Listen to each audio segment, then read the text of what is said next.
3, 2, 1.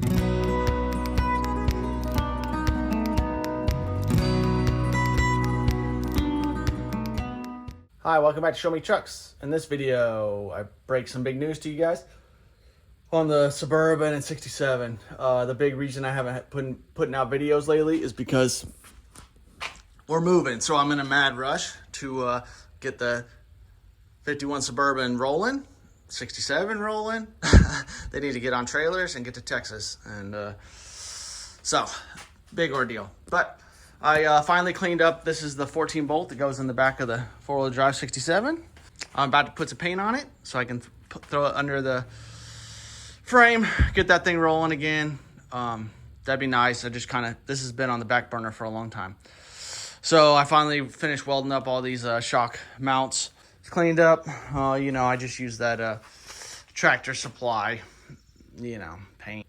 The news on the Suburban, I don't even know the last time I filmed or where I left you guys, but basically the back half is all welded on. I need to weld on my 4-link mounts and then weld these plates to the frame. So, I don't know. Hopefully this week I get to that. I finally got these bolts. These could be the most expensive bolts I've ever had in my whole life. I needed, for the C4 front suspension, on like the flat out engineering kit, they run one bolt that goes all the way through both A-arms and both ends of your A-arm and bolted together because it's one tube instead of before it had two tabs and you ran the bolt through. I paid $160 for these bolts. So, yay, that was exciting. So now I need to sell these artillery wheels that I got.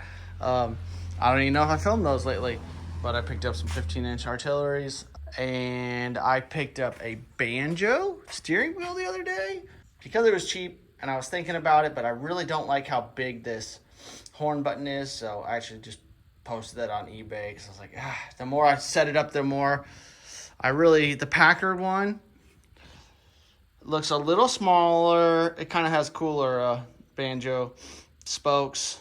The Chevy one has a definitely smaller center section, but they're kind of pricey and hard to get. So I think I'm going to sell that and just either use this 3-spoke one that I already worked on, or there's a cool one with a 3-spoke one with these like little chrome trim pieces in it. That looks cool. That's for sale right now, but I think I might do the banjo wheel with those Packard gauges. So stress zone is nuts. I've been packing and trying to get stuff out of the garage. I sold my compressor. I've been selling everything I can that's big. I really wanted to do this all in one trip, but that just doesn't seem possible. So I think what I'm gonna do is try to get this axle under, button up a couple things, maybe even throw my front fenders on, and then try to sell this short bed. Let's give you a little update on the 67. Filming is not my favorite right now. I'm too much of a crutch. I literally just got done painting this hitch. Like I've been doing on the other stuff. This is just that Tractor Supply, enamel. Let's see, I painted the axle. I think that might have been where I left off last. Sealed the cover, new bolts, threw the shocks on, brakes, everything. So the axle's in. I need to put some oil in it. Had to buy some real expensive lug nuts. But wheels are on. It's nice to have the axle under it. That way I could roll it onto a trailer when I move. Kind of pieced it together to get ready for a road trip. I was hoping someone would buy it, but I only got like 3 days left and no one's here. I just dropped the price today a little bit, so we'll see. But I did find a loading dock, so if I do have to keep it, hopefully I can park it on the loading dock and roll it into the semi-truck. That's kind of the issue I was concerned with. Because I actually would rather this go on the semi and the Suburban go on the trailer, because this one's super fragile because there's nothing here. She's together enough. I probably still need to tighten some things down if it's going on the semi, but it is what it is. So this thing, basically, I need to put some washers on, weld the doors in place. I did the floor setup over here.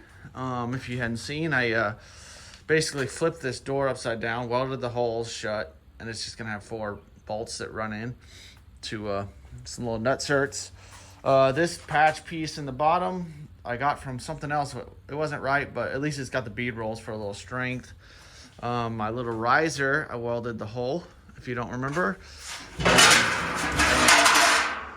Made a new riser setup. So it's going to be open in the bottom, which is obviously going to hold dirt under there, but I didn't really want to make 2 layers, and I just didn't like the setup that it comes from the factory. So at least it's got the hole for your master cylinder. It's got your battery tray set up.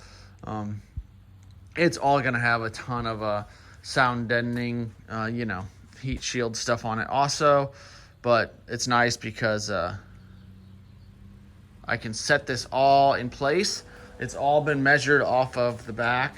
So I should be able to put this all right back in the same holes, get everything lined up. It'll be trued up. And then I can weld the front little areas. That way it gives it a little structure. And then I'm probably going to, once I slide the frame back where it's supposed to be, maybe weld some supports in the body so the body's not falling off. The other thing that's been a hiccup is I needed, if you remember seeing this, these shafts are, it's a tube. So I was gonna have these little bushing pucks made and then weld those on. Well, my guy didn't come through, so I had to come up with, the hardware store had these little bearings, so at least I can get that shaft to run through and everything's held in place. Today, I'm gonna get the other side on. And then what I'm gonna do is I'm gonna cut like a 4x4 that sits in the lower arm and then presses up against the upper arm, this part. And that way I can ratchet strap everything. And at least I could get wheels on and get this thing rolling around. The rear axle is just going to get welded to the frame so that it can roll to get on a trailer. And then I still need to weld on these brackets. This is what my 4-link bars would mount to, but I'm not ready or done with it yet. So I'm going to weld those in place because this is also what the back of the cab mounts to. So yay. Super exciting. I need to cut all this out, like I said. That's going to mount here. This is my only structure in the whole thing. And it's going to run all the way up. I think for now, I'm not going to tie into the front because I need to make all those front panels anyway. And the pieces I got were already cut in the front because that's what they needed. So I'm going to make mine kind of come at an angle, come down a little farther, and then it will have a seam right there. So I want to get this painted today, but gosh, moving sucks when you have projects. So hopefully someone buys the 67 today or tomorrow because, man, I don't want to move it. I don't think I'm going to have time to work on it down there. This thing needs plenty of work too. So get to painting, get to welding. I got this T5, man, and the same debate I've had 1,800 times on this thing is a 6-cylinder, fabricating, getting it to fit would be so much easier than a V8, but then down there in Texas, I really do need to be going 70 on these roads out where we're going to be living. So I'm God, the LS would be nice. The 6-cylinder could handle it too with the T5, but I don't know. Having that debate, the T5 would struggle behind a 5.3, I think, unless you're real gentle on it. And I would say I'm pretty gentle on it, but we'll see if I go that route. So, yay. Super exciting. Maybe I can get this floor in today, show you guys. Well, the final working super late on a super horrible time frame. So front, I kind of just got all this tight, so it's not moving much with a 2x4 and some straps and some welding wire. Sketchy, but it just needs to get on the trailer.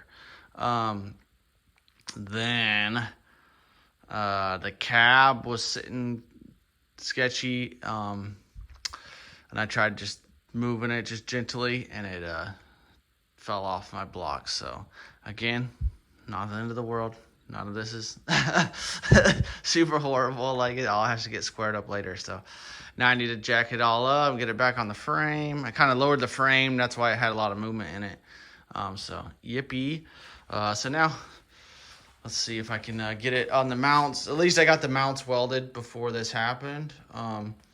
just tacked in place. And then, like I showed you down here, I just welded some plates, and then the bolts run through my 4-link setup just so like the axle's held in. At least I didn't have to weld to the axle, which is something I was trying to avoid.